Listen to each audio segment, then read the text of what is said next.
ce soir, le CAUE, Conseil d'architecture, d'urbanisme et d'environnement du Jura, organise ses deuxièmes rencontres des territoires. On est là pour échanger sur tout ce qui sera vivre ensemble, développer des villages, développer de l'habitat, des activités, des espaces publics, des services en milieu rural.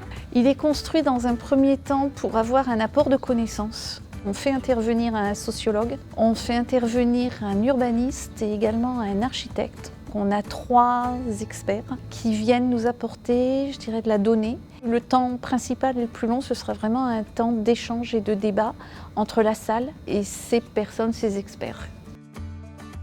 Parce que le territoire conçu, c'est pas le territoire vécu. Le territoire vécu, c'est le territoire qu'on ressent. C'est le territoire sur lequel on se projette, c'est le territoire sur lequel on construit des souvenirs, c'est le territoire émotionnel aussi. On a réussi à étaler les constructions sans penser à la qualité de l'habité. Dans cette petite galerie commerciale, il y a des boutiques qui sont vides depuis 20 ans. Et du coup, certains sont venus quand même dans cette zone commerciale, donc le centre-ville s'est dépeuplé et finalement tout vivote et rien n'est beau. C'est-à-dire je vous emmène là dans cette petite ville qui fait 4000 habitants, je vous mets devant le supermarché, vous ne savez pas où vous êtes. On est dans de l'urbain, au cœur du rural, dans une région où il y a un décor, mais vous ne savez pas où vous êtes. Ça veut dire quoi? Que rural-urbain, vous voyez, c'est très compliqué, parce que là, on a urbanisé le rural. Un très grand nombre de maisons individuelles, un très grand nombre de maisons dans des lotissements vont se libérer au regard du vieillissement de la population.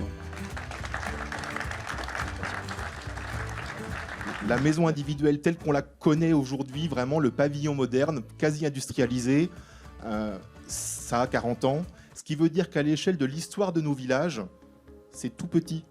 Et pourtant, c'est le mode d'habitat qui aujourd'hui est dominant. C'est le mode d'habitat que 70% des Français continuent de dire à revendiquer. Pour beaucoup de gens, c'est pas la Rolex qui est le marqueur social, c'est la maison. Si à 40 ans, vous n'avez pas un pavillon, vous avez raté votre vie. Avoir le courage d'assumer effectivement qu'il y a d'un côté le pittoresque, l'héritage, mais qu'il y a aussi besoin de muter et de transformer. Mais sans cette mutation, on risque d'avoir du mal à faire revenir des gens de manière spontanée et volontaire là-dedans, ou alors ce seront les gens qui n'auront pas le choix. C'est-à-dire des gens qui vont se retourner effectivement vers de l'habitat pas cher, très dégradé, à réhabiliter à peu de moyens. Un village qui se porte bien n'est pas un village systématiquement en croissance. À chaque fois qu'on va faire croître une commune, on va en dépeupler 3 autres à côté. Nos territoires ruraux, il va falloir les réinventer, il va falloir les repenser, les restructurer, mais par eux-mêmes, pas avec un modèle. Habiter un territoire, c'est encore y trouver un sens. Quel sens on donne au mot d'habiter un territoire? Comment est-ce qu'on va enraciner, ancrer des personnes? Comment on va les amener à s'impliquer dans la vie d'un village, dans la vie associative, dans la vie locale, dans l'économie locale? Comment est-ce que l'on peut imaginer, par exemple, faire vivre un commerce dans un village si personne n'est présent à la journée? Ne pas s'étaler, c'est questionner un siècle de production du territoire en France. On n'a jamais construit autant. On a construit autant de 1945 à nos jours qu'on a construit du début de l'humanité à 1945. Après, effectivement, elle reprend les thèmes actuels, c'est-à-dire remettre le piéton au centre du village et dégager de l'espace pour les piétons, perméabiliser les sols, infiltrer le végétal à l'intérieur, parce qu'effectivement, c'est d'une excessive densité et ça nécessite effectivement de ramener du végétal à l'intérieur. C'est une façon de revaloriser et de réaffirmer l'identité d'un lieu. Maintenant, je vous invite juste tous à réfléchir. Combien coûte un rond-point? Moi, j'adore exprimer aujourd'hui, maintenant, tout ce qu'on me dit, c'est trop cher, mais exprimez-le en fraction de rond-point. On va peut-être se dire, tiens, les 600 000 balles qu'on vient de mettre dans le rond-point, ça me fait une sacrée action de com pour communiquer sur le bien vivre, le bien habiter, et pour faire des belles opérations d'habitat participatif ou de réunion avec les populations. Ces projets immobiliers, d'aménagement du territoire, etc., est-ce qu'il ne faut pas remettre au cœur de ces projets la culture, l'historicité liée à la notion d'habiter, en fait, et du bien habité? Il y a un paysage, celui qu'on traverse, celui qu'on vit, celui qu'on a sous les yeux. C'est pas parce que c'est celui du quotidien qu'il a le droit d'être moche.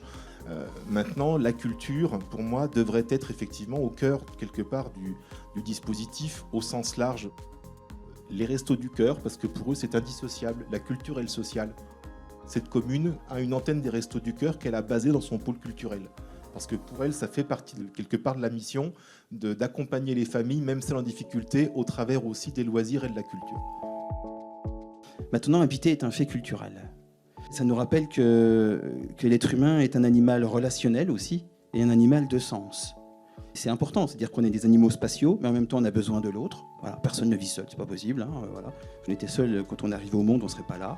Les gens, ils vieillissent là. Ils ont inventé une vie de quartier, avec des coins, des micro-coins, etc. Et moins on peut bouger, plus le coin se rétrécit. Mais on a un coin. Habiter, c'est se sentir exister. Pour vous, quel est le mode d'ingénierie qu'il faudrait mettre en place en milieu rural pour arriver justement à fédérer un peu cette chaîne de qualité? Ça peut aller très loin, ça peut emmener des petits territoires à prendre du courage et puis gonfler le torse et vouloir y aller. Mais bien sûr, tout ça, ça doit se faire effectivement avec cette chaîne d'acteurs, mais avec avant tout un projet qui doit être porté localement et qui ne peut être qu'issu du territoire. Si le territoire lui-même ne s'empare pas de sa propre destinée, on va pouvoir faire toutes les chaînes d'acteurs qu'on veut, ça ne donnera absolument rien. Il faut qu'on ait des façons d'habiter qui soient adaptées à plusieurs besoins et à plusieurs temporalités. On voit le bâti ancien qui répondait à une certaine forme d'habitation, à une certaine envie, à un certain mode de vie. Et puis on voit juste au-dessus le pavillonnaire qui répond à une certaine mode, à un idéal imaginé. À chaque période, on construit ce dont on a besoin ou envie à un moment donné. Donc forcément, on s'étale pour pouvoir anticiper les besoins futurs et aussi pour pouvoir remettre au goût du jour des choses anciennes en fonction des besoins de maintenant, quoi. Pour le sociologue, un habitat convivial, et quand je vous dis ça, je ne me moque pas de vous, c'est un habitat parfait dans son imperfection. Voilà. L'idée, c'est de pérenniser les deuxièmes jeudis du décembre de chaque année pour avoir un rendez-vous d'échange sur des thématiques traitant de la ruralité, mais des thématiques très variées. Mais l'objectif, c'est effectivement de pouvoir trouver des lieux qui soient significatifs par rapport à la thématique.